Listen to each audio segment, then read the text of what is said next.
Welcome back to Business Morning. Of course, President Buhari is known as a tough leader. Yes, of course, so he's got in second term in office. Then he spoke about the tough times. But before that, on February 27th, he spoke about his new administration in that acceptance speech about 12 paragraphs. Paragraph 11, the president says the new administration will focus on security and what he called restructuring the economy and fighting corruption.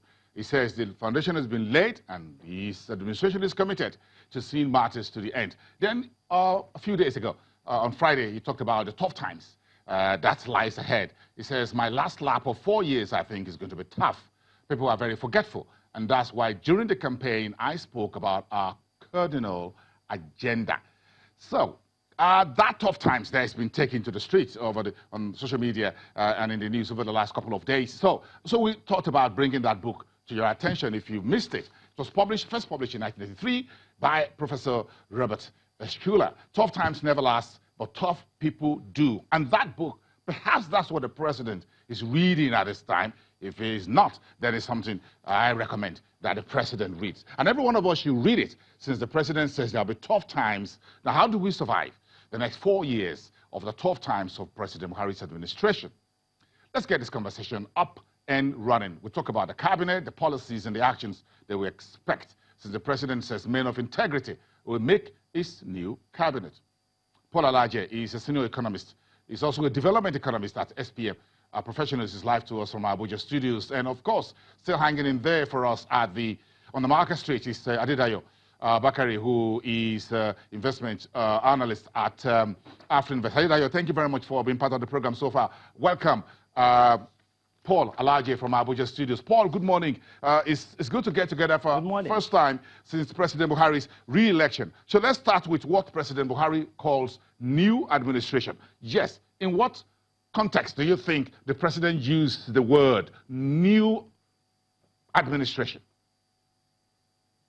Yeah, I think based on constitutional provision, the new President Buhari is, the administration still continues, but technically it's a new administration of 4 years. Nigerian constitution recognizes a tenure of 4 years, so the president is coming with a fresh thing. It might not be surprising if you see people who are currently serving with him in this new team, but he has made it very clear to us that he's going to do, among other things, he will appoint men of integrity. Secondly, which affects all of us, is restructuring the economy. And I think that is where the attention should be. How do we restructure this economy? Economy have 3 broad legs.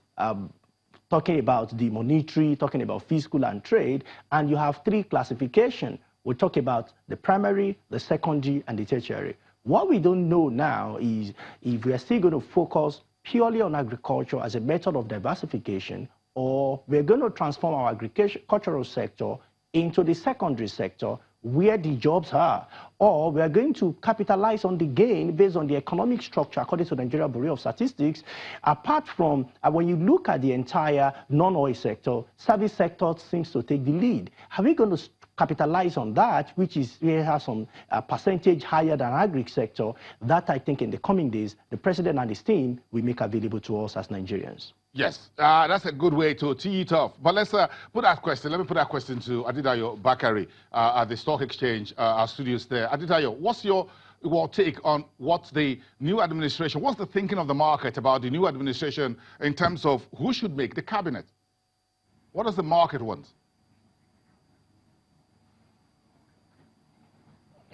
Of course, the market wants credible and competent individuals, and this is people. We're talking about people who have a rich record or experience of, say, working in the private sector. People who have undertaken projects before, something that will be similar to the portfolio they're getting under the Buhari administration.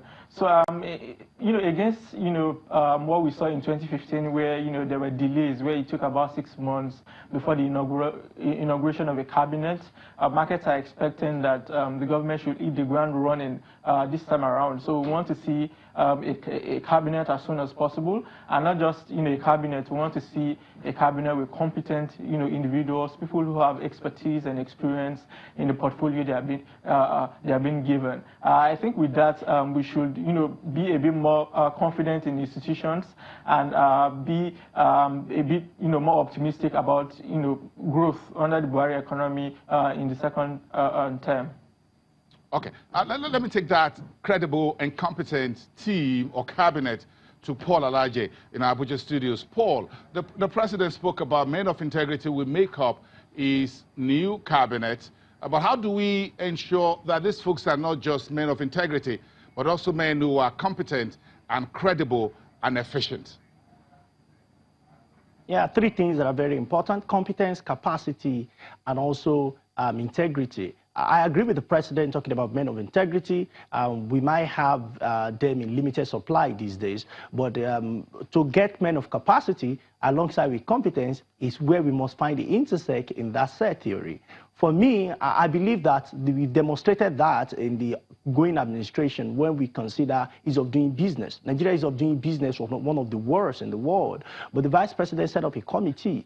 Not long ago, we started seeing positive results. Perhaps they look at the low-hanging fruit, ease of registering businesses, of getting credit, among others. We've not been able to solve some of the problems, which was behind the control of the committee set up by the vice president. So you saw a new surge, a new attention, particularly when it came to registration of business. Corporate Affairs Commission could register business now within 2 to 3 days, unlike taking months that we've experienced in the previous period. I think if the energy given to that could be repeated in different sectors, we're going to see much more growth and the kind of development we want to see and the kind of men president should appoint. We also saw what happened in the rail sector. Of course, though the rail project is not yet fully commissioned, but a leg was commissioned a few days to election. And I think if we pay more attention to critical sector by looking for people with energy, people that can drive, people whose interest is not selfish interest, whose interest is not self-interest in the administration. Of course, he has mentioned integrity, so selfishness will be taken away. But those who understand the workings of the sector they are appointed to, such that it will not just be a political reward, as it were, but it will be getting the country working the way we want it to be. Okay, so let's go to that book, Tough Times Never Last, but Tough People Do, by Robert Schiller. You've read that book, Paul? Yes. Yeah, you read it? Yes. Yeah, very interesting. Is this a book the president should be reading by now, or you think he has read it? What was your take out of that book about tough times never last, tough but tough people do? The president says there will be tough times over the next 4 years. He said, go back to my cardinal agenda. I've said it before. In case you folks forgot, I have not forgotten. There are tough times ahead.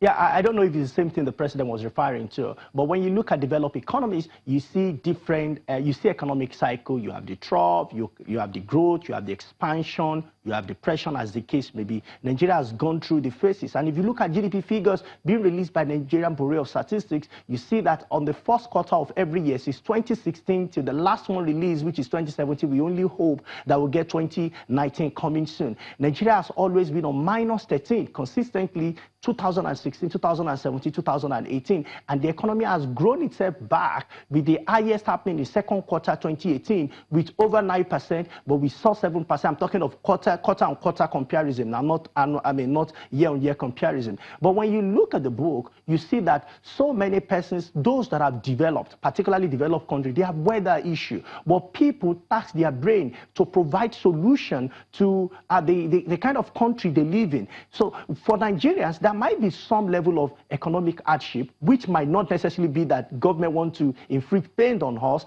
but the truth is, for us not to have such hardship, or for us not to have tough time, the president said when he was presenting to the National Assembly the 2019 budget, he said the biggest challenge any administration we have right now is revenue generation. So government want to fix road, government want to fix power, but the revenue collection is getting reduced by the day, particularly when you compare with the rest of the world. So I also mentioned sometimes ago with you that although Nigeria tries to reduce poverty, but the way at which we reduce poverty is slower than the rest of the world, and that's perhaps India surpassed us in doing this. So what do we need to do? We need to find new ways as a people of running our economy. We need economic miracle workers like you had in the US in the 17th century, like you have in China in the 20th century, and I don't know, maybe we'll have that in Nigeria this time. But for us to solely rely on what government will do, particularly on what federal government will do, might be to be expecting too much. What should we expect?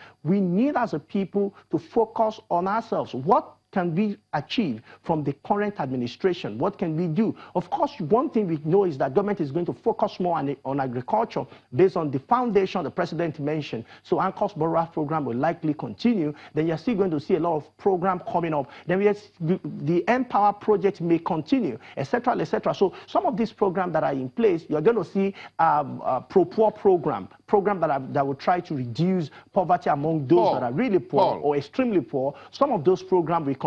But what we need to do as a people is, how do we achieve more? Paul, that's a question quickly. I need to ask Haidar, but you think that there will be tough decisions that the president will have to make moving forward into his next level?